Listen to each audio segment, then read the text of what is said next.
1757 से 1949 तक मुसलमान वहां नमाज पढ़ते थे, लेकिन ये कहा गया कि वो इस स्थल पर एकमात्र कब्जे का दावा नहीं कर सकते। भले ही हिंदू पक्ष ने कई बार कानून के विपरीत कार्य किया हो, इसके बावजूद कोर्ट ने पूरा स्थल हिंदू पक्ष को सौंप दिया।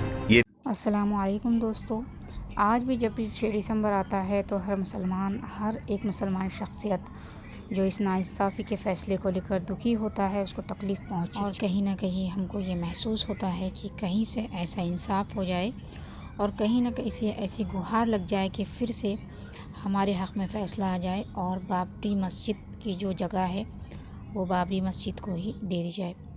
लेकिन दोस्तों, इसके अंदर जो गलत फ़ैसले हुए हैं ये तो आप सब जानते हैं, और इसी को लेकर के आज एक गहरी सच्चाई जिसने बताने की कोशिश की है, जो रिटायर जस्टिस नरीमन जी है, जिन्होंने बहुत ही एक गहरी सच्चाई बताई है, वो आज हम इस वीडियो में जानेंगे। तो अयोध्या राम मंदिर जो है, सुप्रीम कोर्ट के फ़ैसले पर उनको बहुत ख़राब लगा है, वो आज भी नाखुश है इस फ़ैसले से। जस्टिस नरीमन है क्यों, बल्कि हर मुसलमान नाराज़ है इस फ़ैसले से। आप सब भी जानते हैं कि ये जो हथियाने की कोशिश की गई है बाबरी मस्जिद की ज़मीन को, तो कितनी साजिशें और रंजिशें इसके अंदर की गई थी। और एक बात आपको बता दें कि आज भी हर एक मुसलमान ये जानता है कि वो ज़मीन बाबरी मस्जिद की थी, रहेंगी और हमेशा ही रहेंगी, क्योंकि ये साजिश करने वाला भी जानता है कि धोखे से हत्याई हुई चीज़ कभी उसकी नहीं हो सकती। वहाँ पर आज भी खुदा का ही बसेरा है। दरअसल अयोध्या राम मंदिर पर सुप्रीम कोर्ट के फ़ैसले पर असहमति जताई है जो रिटायर्ड जस्टिस नरीमन जी है। दरअसल वो नाराज़ है, नाखुश है, और उन्होंने अदालत के फ़ैसले को सेकुलरिज़म के सिद्धांत के ख़िलाफ़ बताया है। रिटायर्ड जस्टिस नरीमन ने कहा कि वो जो फ़ैसला है, सेकुलरिज़म सिद्धांत को न्याय नहीं दिया गया है। उन्होंने बताया कि ये सरासर न्याय का मजाक है।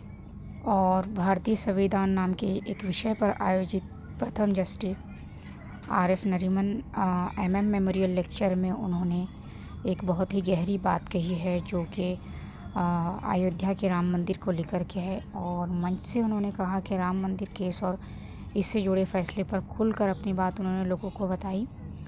और वो बात कहते हुए उन्होंने ये सब बातें कही। आज हम इस वीडियो पर इसी मौजू पर हम आपको बताने वाले हैं वो पूरा वीडियो। तो एक बहुत ही गहरी सच्चाई छुपी हुई है इस बात के अंदर, आप ज़रूर सुनिएगा इस वीडियो को गौर से। 1757 से 1949 तक मुसलमान वहां नमाज पढ़ते थे, लेकिन ये कहा गया कि वो इस स्थल पर एकमात्र कब्जे का दावा नहीं कर सकते। भले ही हिंदू पक्ष ने कई बार कानून के विपरीत कार्य किया हो, इसके बावजूद कोर्ट ने पूरा स्थल हिंदू पक्ष को सौंप दिया। ये न्याय का बड़ा मजाक है, ये कहना है सुप्रीम कोर्ट के पूर्व न्यायाधीश RF नरीमन का।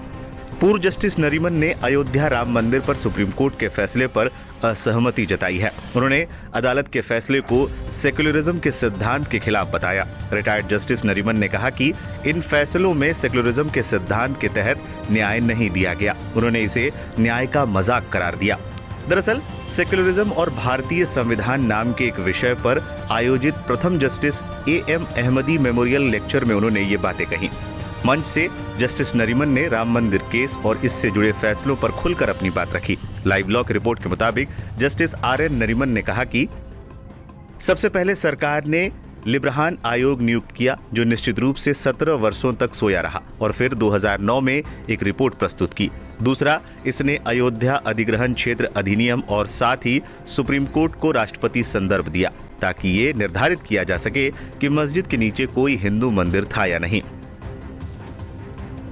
इसे उन्होंने एक तरह से शरारतपूर्ण बताया। इसके बाद जस्टिस नरीमन ने इस्माइल फारूकी वर्सेस भारत सरकार के 1994 के फैसले का जिक्र किया। इस केस में अयोध्या क्षेत्र अधिग्रहण अधिनियम 1993 की वैधता और राष्ट्रपति संदर्भ पर सुनवाई हुई थी। इस केस के फैसले में सर्वोच्च न्यायालय ने 67 एकड़ भूमि अधिग्रहण को वैध जरूर ठहराया था, लेकिन जस्टिस अहमदी ने मामले पर आपत्ति जताते हुए इसे सेकुलरिज्म के सिद्धांत के खिलाफ बताया था। अपने वक्तव्य के दौरान जस्टिस नरीमन ने श्री राम जन्मभूमि मामले में सुप्रीम कोर्ट के 2019 के अंतिम फैसले का जिक्र किया।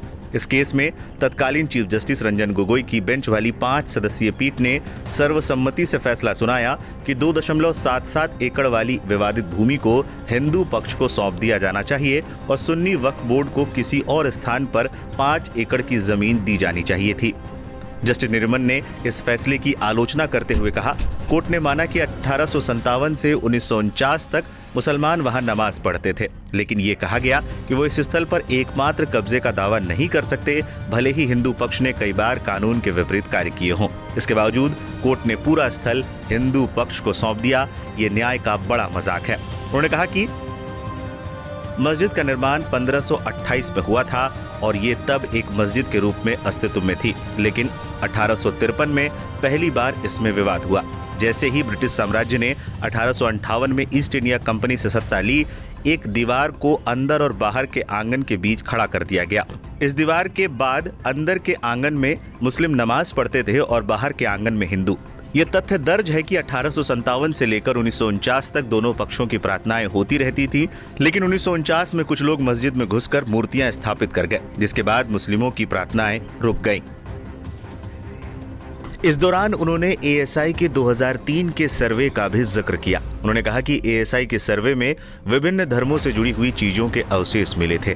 खुद सुप्रीम कोर्ट ने भी पाया था कि मस्जिद के नीचे कोई मंदिर नहीं था। उन्होंने कहा कि हिंदू पक्ष ने हर बार कानून का उल्लंघन किया, लेकिन इसका परिणाम सिर्फ और सिर्फ वैकल्पिक भूमि देने के रूप में सामने आया, न कि मस्जिद का पुनर्निर्माण।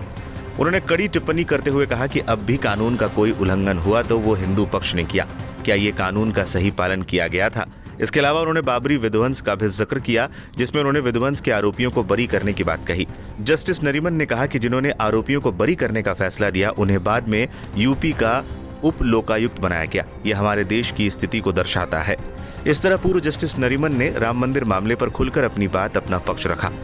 तो दोस्तों, ये थी जस्टिस नरीमन जी की राय बाबरी मस्जिद के बारे में, और आपकी क्या राय है इस बारे में आप कमेंट बॉक्स में मुझे ज़रूर बता सकते हैं। और मुसलमानों के बारे में जो ज़बरदस्ती हमारे मुंह पर जो फ़ैसला थोप दिया गया, गलत चीज़ों को बता करके कोर्ट में दर्ज करके वो फ़ैसला, उस बारे में भी आप क्या राय रखते हैं? वैसे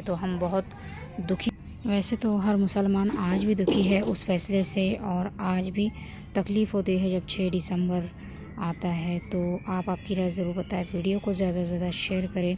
और जस्टिस नरीमन जो सुप्रीम कोर्ट के जो जस्टिस हैं, उन्होंने बहुत ही गहरी और सच्ची बात कही है। तो आप इस बारे में क्या राय रखते हैं? आप कमेंट बॉक्स में मुझे ज़रूर बताएं। चैनल को सब्सक्राइब करके वीडियो को शेयर ज़रूर करें दोस्तों। अल्लाह हाफिज़।